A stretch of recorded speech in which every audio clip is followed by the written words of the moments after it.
Hi guys, today we're going to talk about telling a story, especially the story that you tell at the beginning of your oral presentation when you want to have a great attention grabber. Now, if you're one of my students, you're saying, oh, Tanya again with the story. Yes, because stories, I'm telling you guys, you cannot go wrong with a well-crafted story. So you're not just trying to tell a story, but you're telling a story that is well-crafted and it matches your thesis statement and your overall message.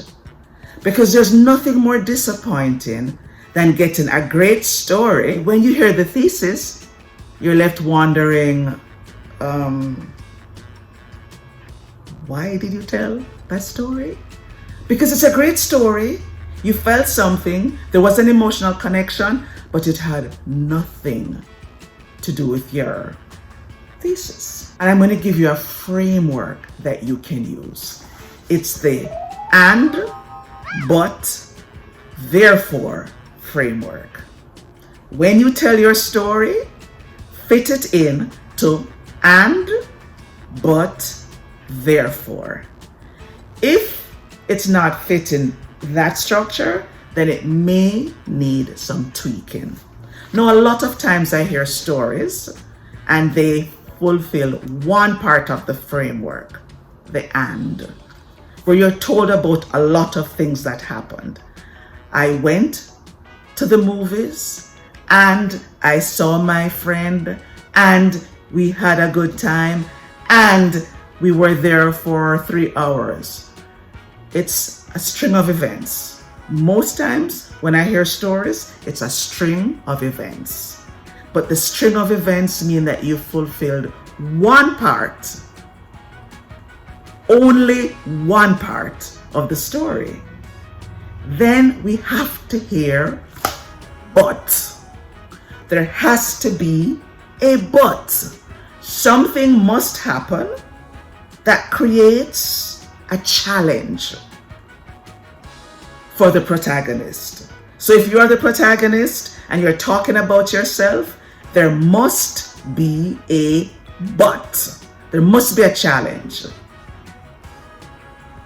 Something, while you're on your journey, something has to happen that creates a bump in the road. And that's the but, the challenge. Then once you have a challenge, you have a conflict and you have to have a struggle. And you notice what I'm doing. The same kind of thing you need to be doing in your oral presentation also, body language. But there has to be a struggle. So there must be a challenge and there must be a conflict. And the conflict is the struggle. You cannot solve a problem with, oh, they lived happily ever after. That's not the real world. We have to know what the protagonist wanted. And. What did they want? But what stopped them? Was it bad news that they were not expecting? Was it that they were fired from a job and that shook them a little bit? Was it that the person said, I don't love you anymore? Or is it that they went on a journey and there was a flat tire, but something has to happen that creates a pause, a stall, something that makes the journey stop for a while. And then we have to hear about the struggle. We have to hear the process. We have to hear the thoughts. We have to know what you were thinking and what you were feeling. And then we have to hear therefore, and that's the resolution. How did you solve the problem?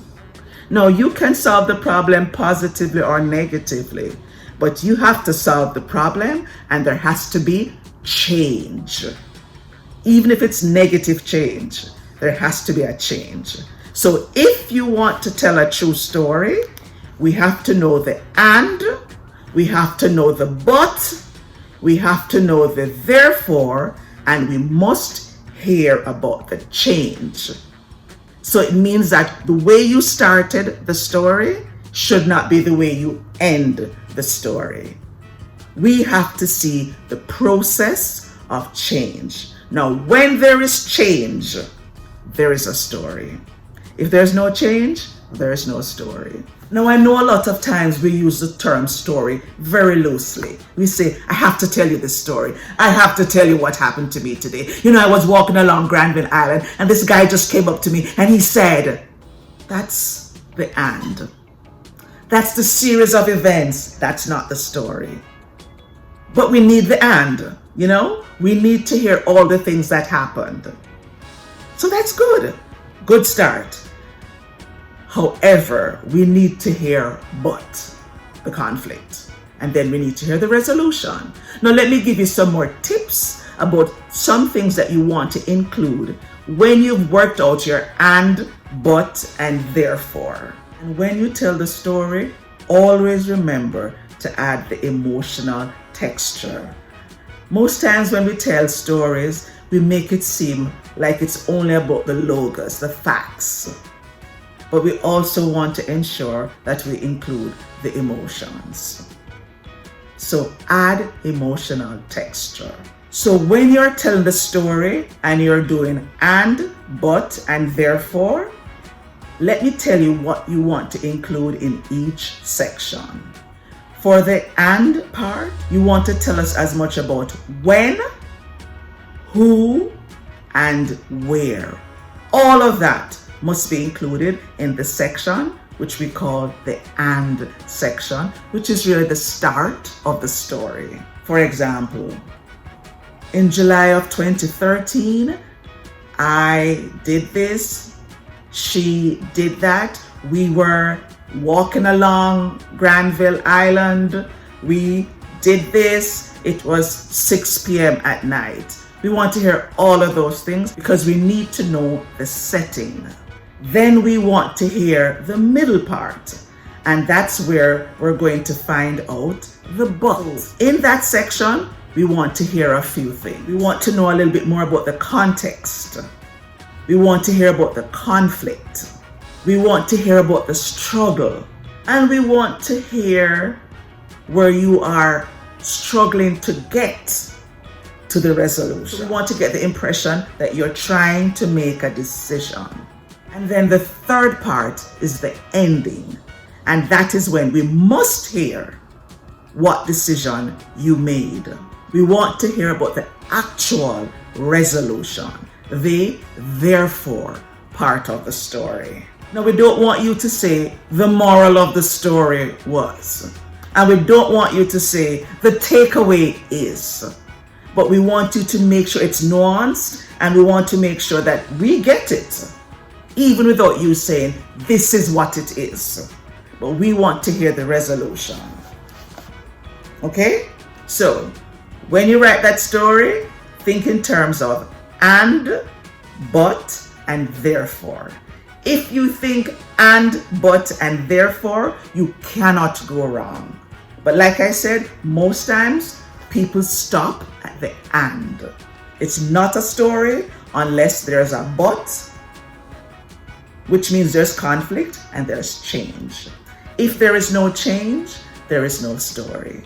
So I hope that helps. And as you build your stories, and yes, you have to build the story, but as you build your story, I know that if you follow this framework, you will build and create a real story. Now, if you want more details about how to create a story, I have a playlist here, which I'm going to link.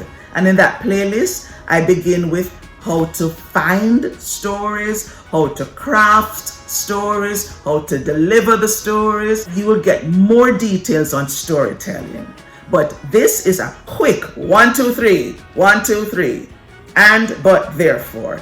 If you already are quite good at storytelling and you just need a little bit of tweaking and you just want to make sure you're on track, this is enough. But if you need a little bit more, please consider checking out this playlist because I have tons of examples there. So I hope that helps. So until I see you in the next video, Keep creating those great stories, and I'll talk to you soon. Bye for now.